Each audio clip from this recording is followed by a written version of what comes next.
You already know that Dragon Ball is the most influential anime ever, but do you know why? Today I'm going to explain how this story that took inspiration from both Journey to the West and The Terminator, that brought us horror monsters, killer robots, space Hitler, time travel, silly gods, and has a tournament to save the multiverse, showed anything in the world of anime is possible, even this guy pulling this girl. That all sounds intriguing, but what the hell does that actually mean? Why is Dragon Ball so influential? There are all sorts of different ways you could go with that, but there are some that haven't gotten enough credit as I believe they should. The first one I'd like to focus on is the creativity of the writing. We're going to save some of the more badass stuff for later on in this video. It's almost difficult to remember now that the story has evolved so much over the last few decades, but when Dragon Ball began, it was an adventure story heavily influenced by Journey to the West. We were introduced to the magical Dragon Balls, an idea as iconic as it gets, as well as in true Sun Wukong fashion, a boy who could transform into a giant ape and flies around on a magic cloud with a magic staff, a boy we all know today as Goku.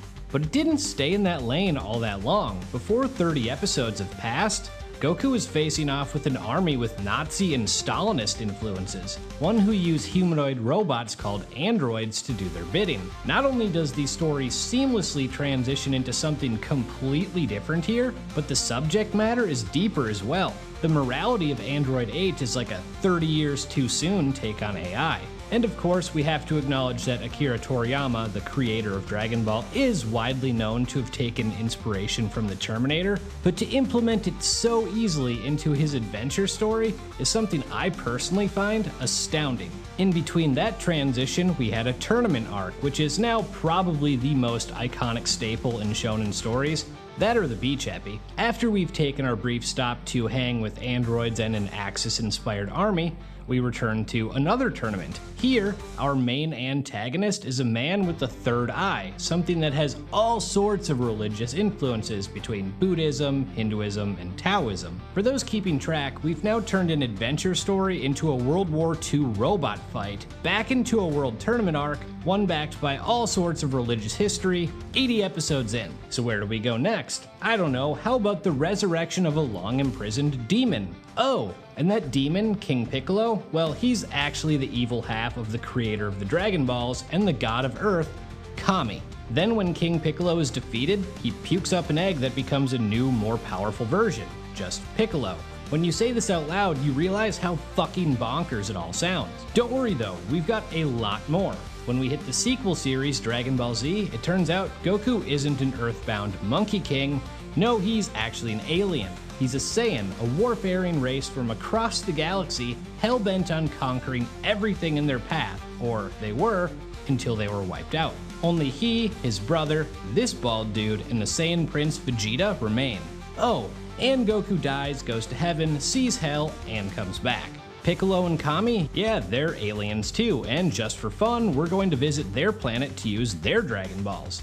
There we run into the man who wiped out Goku's people, Space Hitler himself, Frieza. To defeat this monster, Goku needs to awaken powers long thought to be a legend and become a super alien, Super Saiyan. How are we going to top an intergalactic dictator with flamboyant henchmen? Well, after Frieza is defeated, let's bring him back as a half-robot where easily the biggest threat the series has ever seen gets taken out by a time-traveling teenager, Trunks. We all know Terminator did the time traveling to save the future element first, but that also didn't jump into a pre-existing story hundreds of episodes in. Trunks warns us of killer robots on the way, and then we get into another element Toriyama excels at, twisting the hell out of us.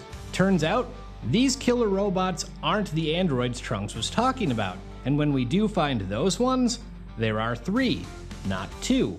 Then when everything has gone to shit and those 3 seem unstoppable, naturally it's the perfect time to introduce this horror villain, who also happens to be a time-traveling bug monster. And all of this fits perfectly. I cannot understate how batshit it is that all of this, while shocking, felt plausible and like the story was meant to go this way. When you dip into Dragon Ball Super, we explore another layer of gods and then have a tournament between all the different universes in a multiversal free-for-all. So I want to make this point here. When I say Dragon Ball showed anything was possible, and there's still more to get into, the first part I'm referring to is it showed anything was possible in the realm of storytelling. Seriously, what isn't covered and what can't you do in this series? If you're talented enough, and Toriyama clearly is, you can make anything work, and as a storyteller, that is beyond inspiring. How many stories can blend in an Eastern adventure tale with space Nazis, killer robots,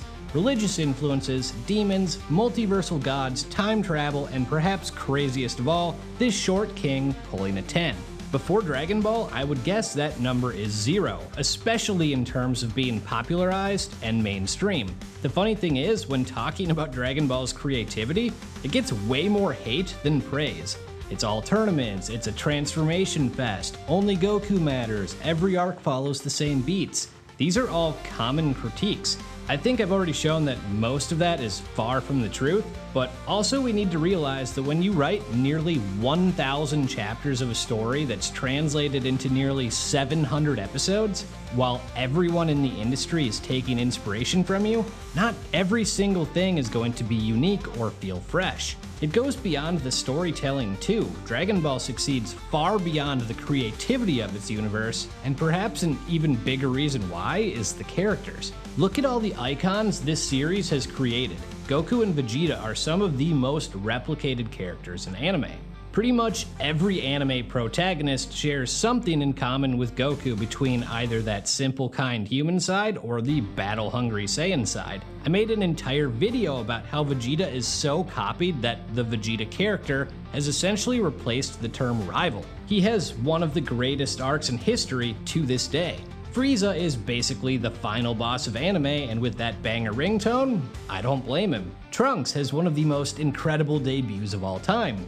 Gohan and Piccolo are iconic for completely different reasons. Piccolo is kind of a precursor to Vegeta and one of the better examples of redemption, and Gohan for basically being the complete opposite of every other hero in the genre. Hell, even Yamcha is the mainstream definition of a loser.